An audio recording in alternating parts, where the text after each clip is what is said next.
woman does decide to leave an abusive relationship, what's the best way for her to go about doing it? Well, I think it's important that she have made a plan about how she's going to leave.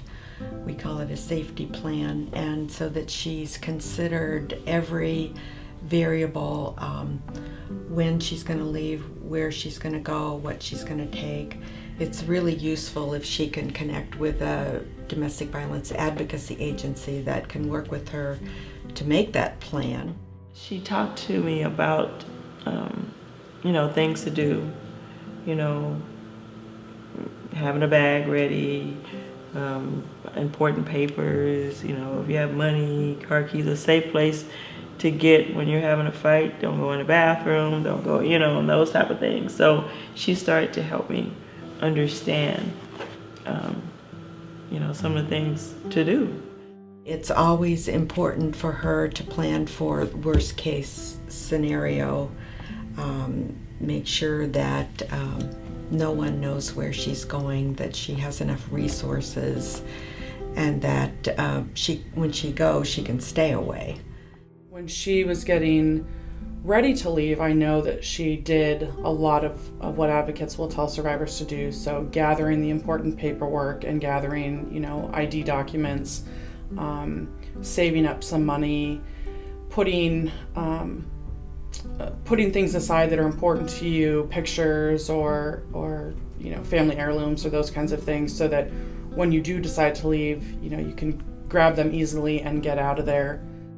If the violence is of the sort that she's fearing for her life, she really should get a protection order that serves to protect her from her husband or from her partner.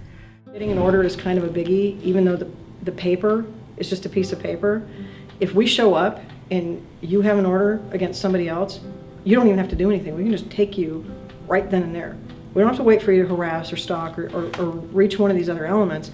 We can do it right then and there. She should think through all the ramifications of her plan before she begins to implement it, and feel confident that all of the choices she's making are the best choices, and that they're not going to result in any more danger to her or her family.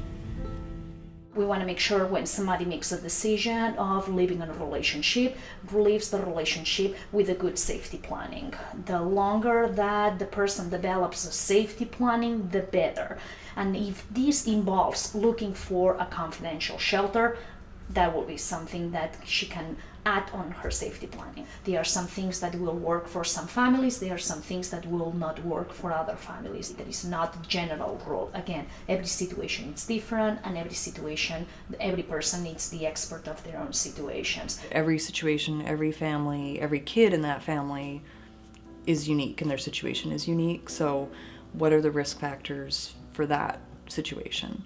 So if kids have visitation, for instance, we will do some really extensive safety planning around that, and how we can, because it's generally a court-ordered thing, so we have to work around it. But we talk about things like tech safety and that with teens. So like I mentioned, the cell phones or laptops, things like that. How can you, make sure those aren't GPS enabled, or was that a gift from the abuser that, you've got the little Disney Firefly that the whole purpose of it is to keep track of your kid, right? So we talk to kids and moms about that, like, watch out for those kind of thing. If a kid suddenly comes home with, a cell phone that they didn't have before, let's check it out a little bit. I was probably 15 at the time, and he told me that he knew where my mom had worked, and he knew that she was going by a different name, and he knew where we lived, and he knew where I went to school. And talk about just a creepy feeling, like, you totally have been stalking us, and then you're telling me about it, and you think that there's nothing wrong with that. We talked a lot about just ways that I could keep myself safe, and who were people that I could trust if I needed to, if I saw him somewhere, like, who could I go to that would be safe. I carried the protection order in my backpack for years. We filed it with the school. Victims are experts on victim safety. They need to do what they know will keep them and their children safe.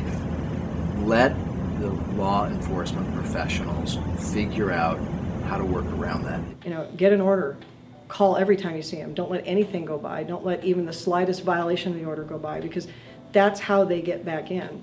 They come back and they go, well, I just wanted to see the kids, or I just wanted to give you a birthday gift, or I just wanted this, and they let the little things go by, and then the big one happens further down the line. I had to get out, or else I would be dead, and I didn't want to leave my daughter. So I had to be here for her. If that's what it took for me to survive, was focusing on, you know, her and her safety and her well-being and being here to take care of her, then that was my mindset then.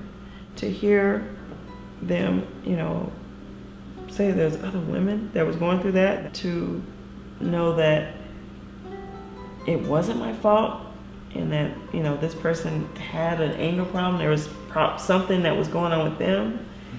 So yeah, it really helped me to walk out and get out of this. So I'd actually talked to my sister a few days before she was killed, and she said that she was leaving her husband. And she didn't say that he was being abusive, but she made it pretty clear that she was no longer happy being with him, and that was it. If I had known at the time that leaving an abusive relationship increases your chances of being killed by 70%, I definitely would have said something. Not that it would have mattered to my sister. She'd beaten me up enough times as a kid for me to know that she was a tough girl and she could take care of herself. Well, not this time anyway.